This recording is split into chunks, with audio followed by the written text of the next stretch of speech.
Last week, we explored the numbers related to the downturn in international tourists coming to the US. This week, we're talking about who's left cleaning up when those travelers don't show up. This administration's immigration crackdown didn't just scare away visitors, it's having a direct impact on the workers who keep our hotels running, the groups and conventions that bring in the business, and the inhabitants of these cities who reap the benefits of the tax revenue that this tourism brings. Welcome back to Unhospitality.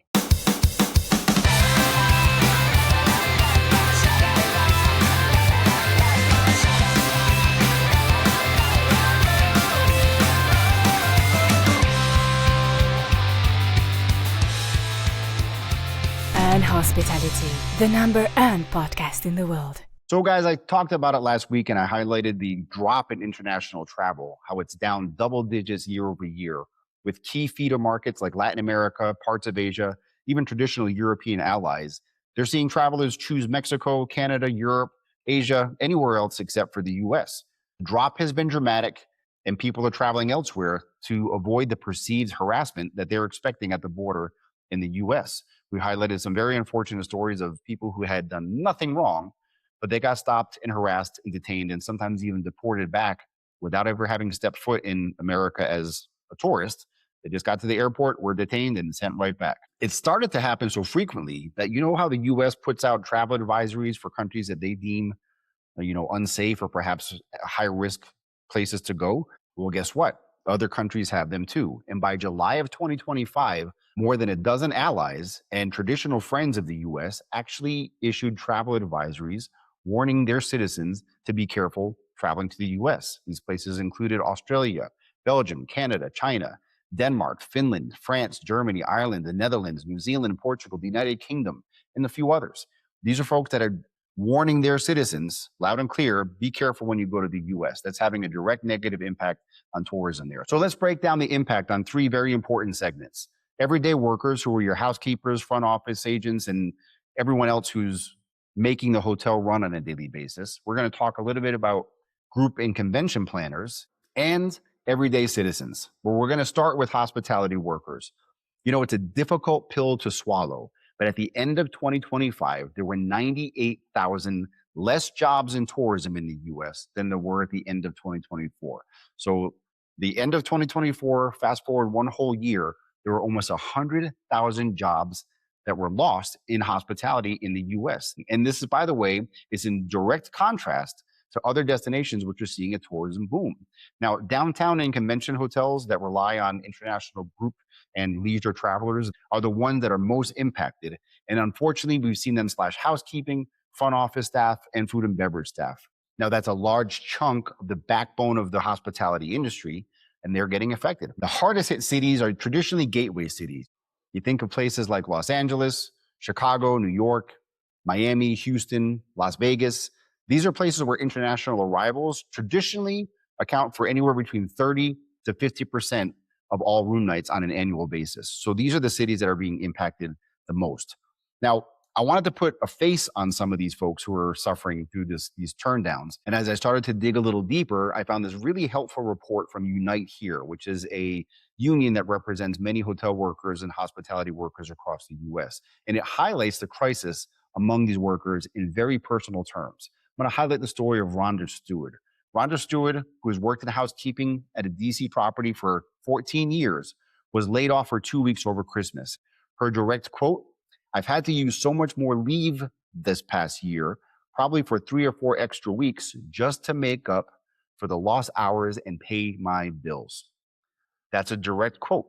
She said, "The problem is I'm burning through my leave just to survive financially, which means I don't have any left when I'm actually sick or need time off to rest." So the structured leave time that helps her when she's sick is now being eaten into just to cover the monthly bills, leaving her exposed for when she actually is sick. She doesn't have any time left to take. It's a difficult position to be in. We're going to switch to Seattle on the other side of the country. There's a worker named Emilio. His last name wasn't given, but he also works in housekeeping. He's seen his working hours evaporate. He says, direct quote, "At first, I was working 4 or 5 days. They started cutting my hours in October." He said, "I've never expected my hours to get cut like this. And my coworkers say they've never seen it this slow before. There was 1 month I didn't get any shifts at all, not even one." So imagine that, going for an entire month and you don't have a paycheck coming in. Now, what is this forced Emilio to do? He has two young children and a wife who isn't working, so he's the sole breadwinner, and his rent is $2,000 a month. He's had to go out and find a secondary job at an industrial bakery just to make ends meet. And he's hoping, praying for an upturn in tourism so he can go back and actually work some hours at the hotel, which is his primary job.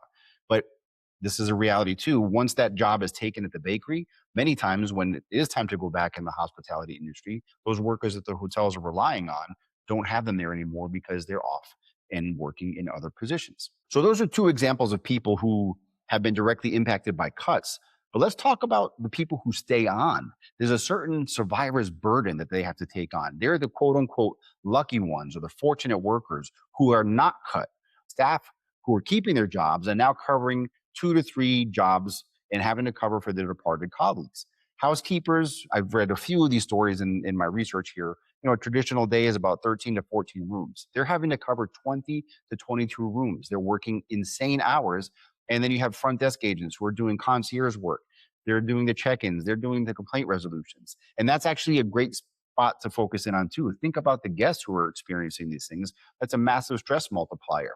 These front office agents are now having to deal with angry guests who are frustrated with slower service, which then they have to complain to the one person who's there to try and check out in the first place. So the burden of having to field the complaints from this downturn falls directly on the people who are now asked to work these insane extra hours. It's really kind of a crazy cycle. I remember actually a friend of mine, this was during the pandemic. His hotel had cut staff so deeply, he was doing every job in the hotel. And the way the management was pitching it to him was, we like you so much. You're doing such a great job. We want to keep you on. And by the way, they had cut his salary by 25%. So he was making 75% of his former income and he was working pretty much around the clock. That was his reward for being a good worker. Like I talked about, there's a very real survivor's burden in all of this, where you're assumed to be lucky because you kept your job, but your life becomes a living hell. And let's not discount that nagging thought in the back of their mind. As they've seen a handful of their colleagues let go, they're questioning their own job security. How long before the axe falls on them too? Your colleagues are gone. You're getting told that you're lucky, but you're constantly living in fear you're going to be next.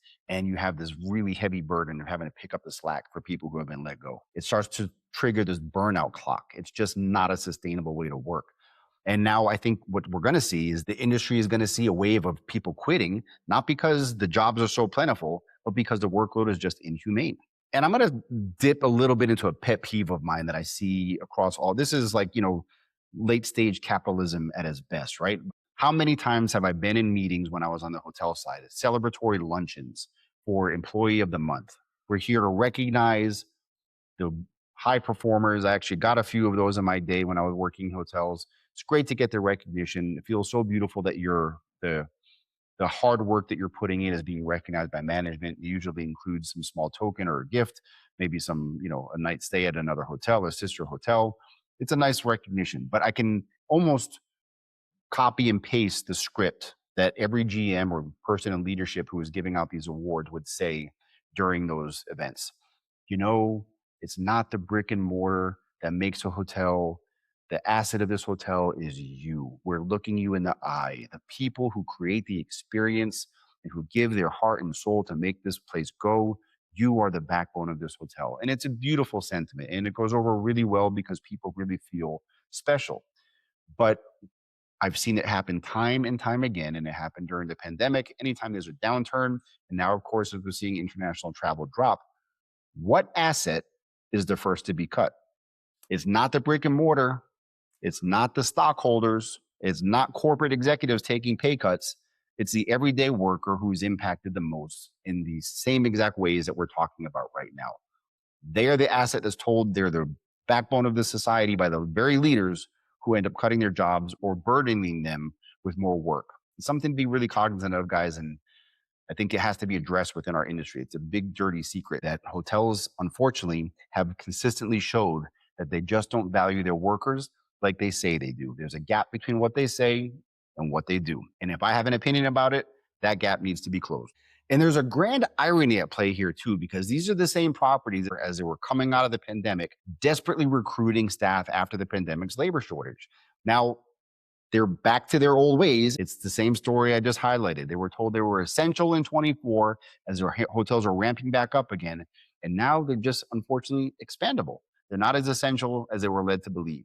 This time, the crushing reality of this is not due to a recession. This is not due to a pandemic. This is due to policies put in place that supposedly are meant to keep the US border safe. And it's having a direct impact in such a negative way on people who live and eat based upon tourism and in the amount of people coming into the country. Now, let's dive into an area where I have made my career, which is in groups and conventions. That area has been impacted dramatically as well. I was talking to a friend of mine, Dialma Torres. Hello, Dialma. Shout out. She said she has clients that do rotation of programs. And what that simply means is they'll go to Europe one year, the US another year, perhaps Latin America. But she's now on 2 rounds of this group, particularly skipping the US because of these very fears of what happens at the borders and her guests not being able to get in. Planners just don't want to risk planning an event that their international travelers simply won't be able to get to. If you work in this section of the industry, you know you have to sign a contract to put X amount of rooms on hold. If you have an event for 500 rooms, you don't just show up day of event and say, hey, we have an event here. This gets planned months, sometimes years in advance. Well, those contracts get locked in, and that group is now responsible for bringing in a certain portion of that block, usually between 80, 90 to 95% of that block. They're on the hook for bringing that group to the hotel because the hotels have said, hey, we're going to block these rooms out for you and not sell them to anybody else. But now you're responsible for filling that block. Well, when you have this drop in international tourism or the risk that they can't get there, that puts the group at risk because then what happens? That shortfall of the people who don't come, that group is now responsible for picking up that revenue and having to give the hotel revenue. They haven't gotten the income because people didn't come and pay the registration fee, but they're still expected to pay the hotels that shortfall. So it leaves a huge risk for planners who would simply rather not gamble as to whether their attendees can come into the country and attend their meeting or not. It's putting these destinations that rely heavily on conventions. We mentioned some of the big cities like New York, Chicago, Miami, Orlando, Las Vegas, Los Angeles. These are destinations that rely heavily on group and convention business. Now, the question comes in, is this an act of God? Is this a force majeure? Well, it's really not an act of God. It's an act of man. And so hotels will often get very aggressive in chasing these shortfalls where the groups are trying to fall back on a claim of like we had no control over this. This was not in our control. It really creates this storm of negotiations that go back and forth where the hotel is trying to stay whole and get their revenue coming in for all the same reasons we're talking about having to lay off workers. They need revenue to pay these guys, and groups who just simply don't have the money to pay the hotels because the registrations fell apart based upon these policies. It creates a really weird storm. I read a pretty fascinating story too about a meeting that did go forward, and the planner woke up at 7:30 to go down and check on everything, and nothing for his event had been set up. So he went to the back of house to try and find any banquet team, anyone, the captains, anyone who could help set his event up, and no one was there. So he had to take matters into his own hands and set up his own event that was starting at 9 o'clock. Good thing he got there at 7:30, an hour and a half earlier, to be able to do this. When the banquet team finally came rolling in at about 8:45, there were the same people who had worked his event the night before. These were people who were working breakfast, lunch, and dinner shifts, going home for a few hours to sleep and had to come back. So it wasn't surprising that they weren't there at 7:30, but it left him in a very precarious position. He actually gave the recommendation as he counted the story. If you're a planner on property, be prepared to get there 2 to 3 hours earlier before your event starts to make sure everything is in place. Because unfortunately, hotel staff, as they're cut so thin, they're having to cover way too many shifts, and it's having a very negative impact on the event itself that people are paying a lot of money to be there for. I read another horror story of a lunch that was supposed to be a 45-minute lunch actually dragged on for 2 hours because between the kitchen staff and the banquet staff, there simply weren't enough people to produce the lunch in the time that had to be produced. So these are very real impacts on big meetings and events. It puts the planners under a lot of stress who are hired and who exist to make sure the event goes off flawlessly. So you start to see this trickle down effect as hours are cut, as employees are laid off, as the remaining employees have to pick up extra shifts. Well, that's starting to have an impact not only on your leisure travelers coming in and checking in and having to wait 30 minutes to check in, but it's having a very negative impact on the events and convention space as well. And let's not forget about the piece that meeting planners, who often have nothing to do with getting visas or playing border patrol agents, have now had to suddenly step into that role and field questions from their teams, from their attendees, asking whether they can even get in the country or not. So they've had to actually contact the US government to play middleman between the attendees and the US government, just to try and see if there's any regulations that are going to prevent their attendees from getting to their meeting. These meeting planners are not legal advisors. They are not immigration officials. They did not sign up for this. But the sad reality is they've been forced in this position to play the middleman and ensure that their meeting stays intact. Finally, we're going to talk about the silent casualty in this entire downturn, and that's you. If you live in the US, you are being impacted, whether you know it or not, by this downturn in tourism. How does that work? Sometimes I think that tourism gets dismissed as kind of like, it's a fun little thing over there, but the $1 trillion impact it has around the world gets discounted. Tourism is not a bonus in some of these anchor cities around the country that we've been mentioning in this podcast. It's an absolute pillar to the operating budget of these cities. It's an essential. What do tourism dollars help to cover? Well, public transit, your buses, your trains, your subways, education. The school budgets get cut. And if there's one thing that the US needs more than ever at this point, it's more education. Can we all agree? Public safety is impacted. Your police, your firemen, the calls get answered a little bit slower because their budget's not funded the way it normally is. Infrastructures, bridges, potholes, street lamps, public parks. These are all impacted when tourism tax revenue stops or slows down. It's the harsh reality. The budget is drawn from these. It's the pillar of these budgets, and all of these facets are impacted, which essentially translates to you being impacted. You might never have worked in hotels. You might never have cared to work in hospitality, but you're being impacted in a very roundabout way, because when the tax dollars go down, budgets get cut and you get impacted. It's kind of this vicious cycle that we see. Tax revenue crashes and the city starts to cut services. Then, of course, the quality of life starts to decline and the city becomes less attractive for people to want to visit in the first place, including domestic tourists, not just international travelers.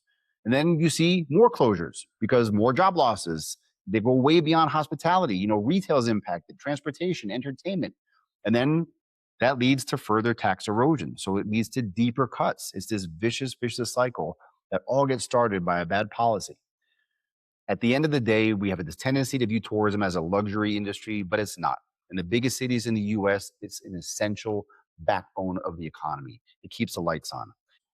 When you start to impact tourism, you're not just hitting hospitality workers, you're defunding schools, libraries, and you're breaking the social contract for millions of people every day who rely on these resources, whether they've ever crossed a border or pulled out their passport in their life.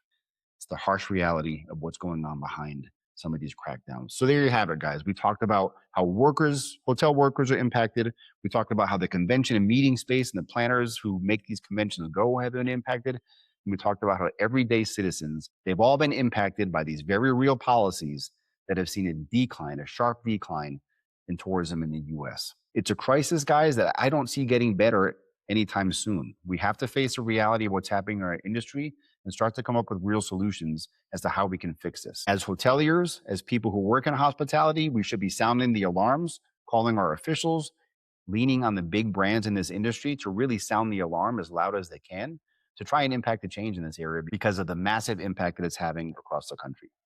What are your thoughts, guys? I'm sure plenty of you listening have been impacted as well. I'd love to hear your thoughts. Thanks for joining on this journey of telling the untold stories of this industry.